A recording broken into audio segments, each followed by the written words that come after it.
आज की वीडियो में हम पढ़ने वाले हैं प्लास्टर ऑफ पेरिस। मतलब हम जो लवण से रसायनों के निर्माण में पढ़ रहे थे उसका लास्ट टॉपिक है हमारा प्लास्टर ऑफ पेरिस। इसको इंग्लिश में भी प्लास्टर ऑफ पेरिस ही बोलते हैं। तो पहले पढ़ लेते हैं हम, जैसे सबका पढ़ा था हमने कि पहले रासायनिक नाम पढ़ते हैं। तो प्लास्टर ऑफ पेरिस का रासायनिक नाम होता है कैल्शियम सल्फेट हेमीहाइड्रेट। लिख लेते हैं, क्या होता है रासायनिक नाम? Calcium sulphate hemihydrate. हेमीहाइड्रेट ये हो गया प्लास्टर ऑफ पेरिस का रासायनिक नाम। इसका सामान्य नाम तो प्लास्टर ऑफ पेरिस ही होगा। प्लास्टर ऑफ पेरिस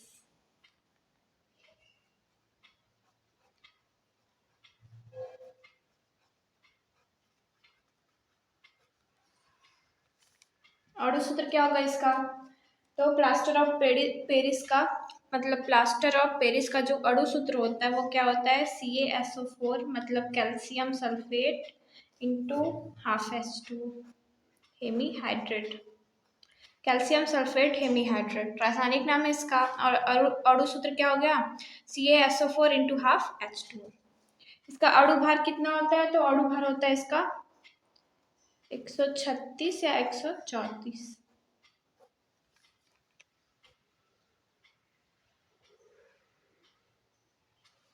इसको ऐसे लिखते हैं, सभी बुकों में ऐसे ही लिखा होगा 136। ये हो गया अणु सूत्र। तो प्लास्टर ऑफ पेरिस का रासायनिक नाम, सामान्य नाम और अणु सूत्र हमने देख लिया। अब हम पढ़ेंगे इसकी निर्माण की विधि। तो प्लास्टर ऑफ पेरिस का निर्माण कैसे होता है? प्लास्टर ऑफ पेरिस का निर्माण होता है कैल्शियम सल्फेट डाइहाइड्रेट अर्थात जिप्सम जिसे बोलते हैं। मतलब कैल्शियम सल्फेट डाइहाइड्रेट को 120 डिग्री सेल्सियस ताप पर गर्म किया जाता है। तो उसमें जो होता है निर्जलीकरण होता है, तो उसी से प्लास्टर ऑफ पेरिस का निर्माण होता है। तो हम लिखते हैं निर्माण की विधि। निर्माण की विधि हमारी क्या है? जब कैल्शियम सल्फेट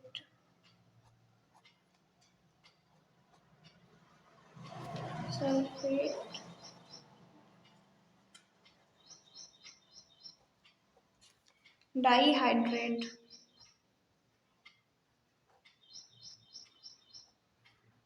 अर्थात इसी को हम बोलते हैं जिप्सम।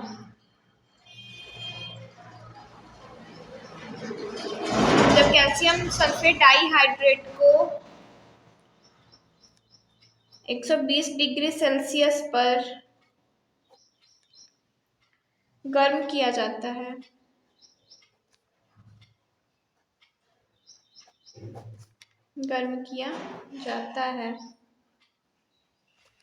तो निर्जलीकरण मतलब जिसमें से जल का निकलना, मतलब जल का निकलना निर्जलीकरण होता है। निर्जलीकरण द्वारा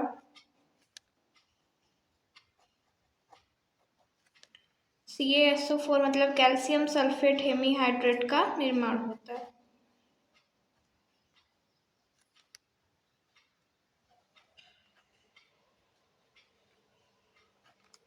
रिएक्शन क्या होगा इसका? तो कैल्शियम सल्फेट डाइहाइड्रेट अर्थात जिप्सम का सूत्र होता है CaSO4 इंटू 2H2 डाइहाइड्रेट है। इसको क्या किया जाता है? 120 डिग्री सेल्सियस पे गर्म किया जाता है। 120 डिग्री सेल्सियस पे गर्म किया जाता है। फिर हमारा बनता है जिप्सम मतलब CaSO4 इंटू ½ H2O। कैसे? इसके निर्जलीकरण से, मतलब इसमें जल के अणु जो होते हैं निकल जाते हैं। ये थी हमारी निर्माण की विधि। अब हम पढ़ेंगे इसके भौतिक गुण। प्लास्टर ऑफ पेरिस के भौतिक गुण, फिजिकल प्रॉपर्टीज। भौतिक गुण क्या होता है? तो प्लास्टर ऑफ पेरिस जो होता है वो सफेद रंग का चूर्ण होता है, मतलब पाउडर टाइप में होता है। प्लास्टर ऑफ पेरिस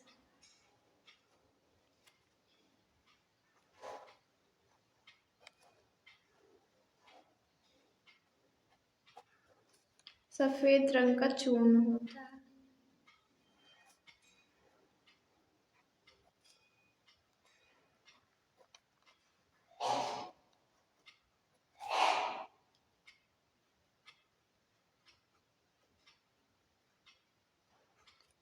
इसका भौतिक गुण था कि प्लास्टर ऑफ पेरिस होता है सफेद रंग का चूर्ण होता है तथा यह जल में विलेय होता है, मतलब जल में घुलनशील होता है।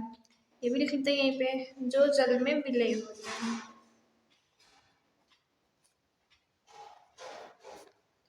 जल में विलेय होता है मतलब जल में घुल जाता है। सफेद रंग का चूर्ण होता है जो जल में विलेय हो जाता है, विलेय हो जाता है। ये था हमारा भौतिक गुण। अब हम पढ़ेंगे क्या, रासायनिक गुण। प्लास्टर ऑफ पेरिस के रासायनिक गुण।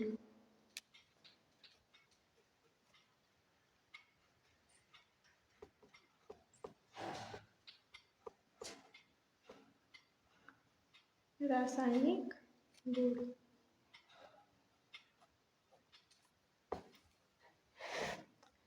रासायनिक गुण हमारा पहला है ऊष्मा का प्रभाव।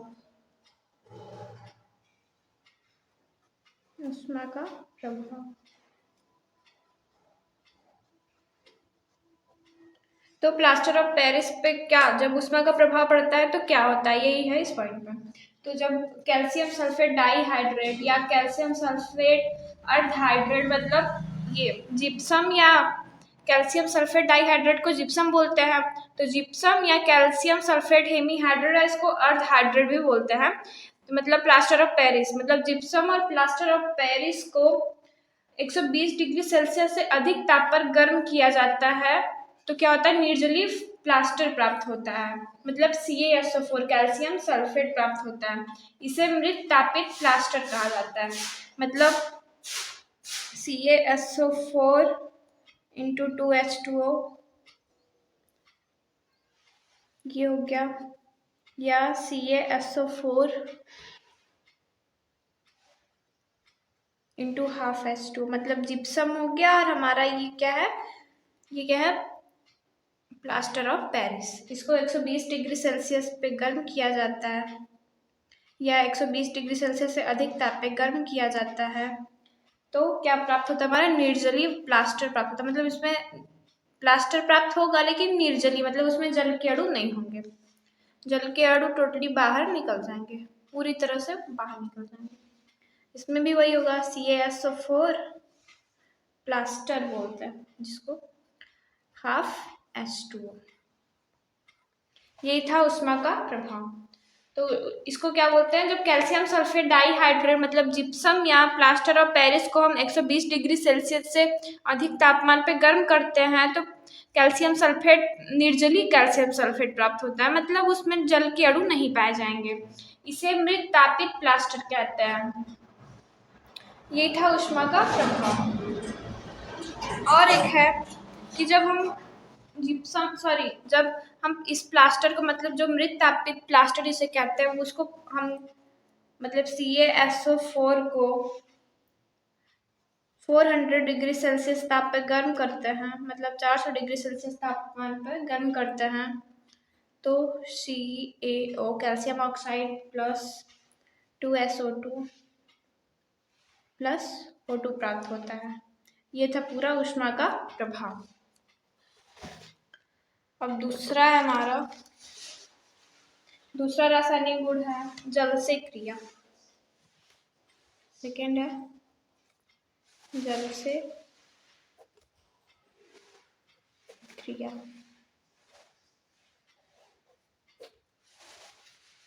तो प्लास्टर ऑफ पेरिस जल से क्रिया करके क्या बनाता है, तो प्लास्टर ऑफ पेरिस जब जल से क्रिया करता है, मतलब जल से अभिक्रिया कराने पर जिप्सम का निर्माण होता है। इसे प्लास्टर ऑफ पेरिस का जमना कहते हैं। मतलब जब प्लास्टर ऑफ पेरिस का मतलब CaSO4 into half H2O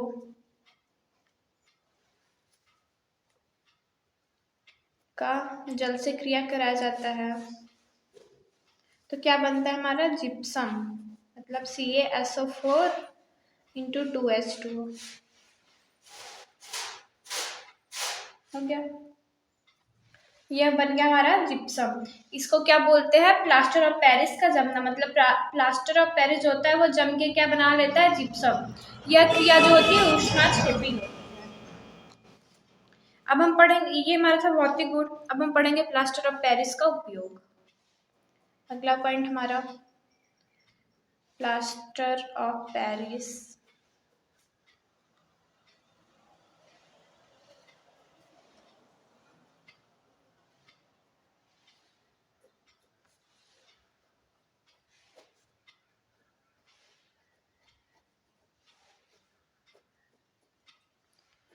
plaster of Paris का उपयोग पहला है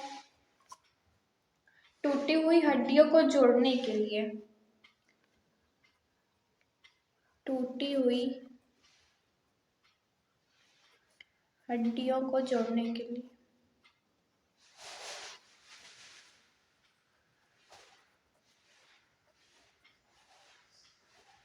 तो प्लास्टर ऑफ पेरिस का पहला उपयोग है कि टूटी हुई हड्डियों को जोड़ने में। मतलब जब कभी हमने देखा होगा कि जब किसी की हड्डियां टूट जाती हैं तो हॉस्पिटल में लोग पट्टियां बंधा के आते हैं, तो उसमें जो सफेद कलर का पाउडर होता है, मतलब सफेद रंग का जो चूर्ण टाइप में होता है, पाउडर टाइप का, वही होता है हमारा प्लास्टर ऑफ पेरिस, जिसका उपयोग हम टूटी हुई हड्डियों को जोड़ने में करते हैं। तो हमारा पहला उपयोग। दूसरा है इसका उपयोग सजावटी सामान, मतलब सजावटी सामान, डेकोरेशन में, मूर्तियां बनाने में या बर्तन बनाने में किया जाता है। बर्तन बनाने में।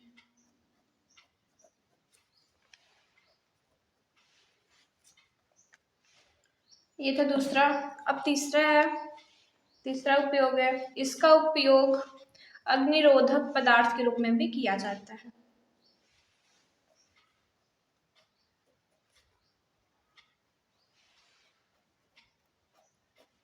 अग्निरोधक मीन्स, अग्निरोधक क्या होता है? आग को रोकने के लिए, मतलब आग बुझाने के लिए कह सकते हैं। अग्निरोधक पदार्थ के रूप में किया जाता है, मतलब ये आग रोकने वाले पदार्थ के रूप में भी कार्य करता है।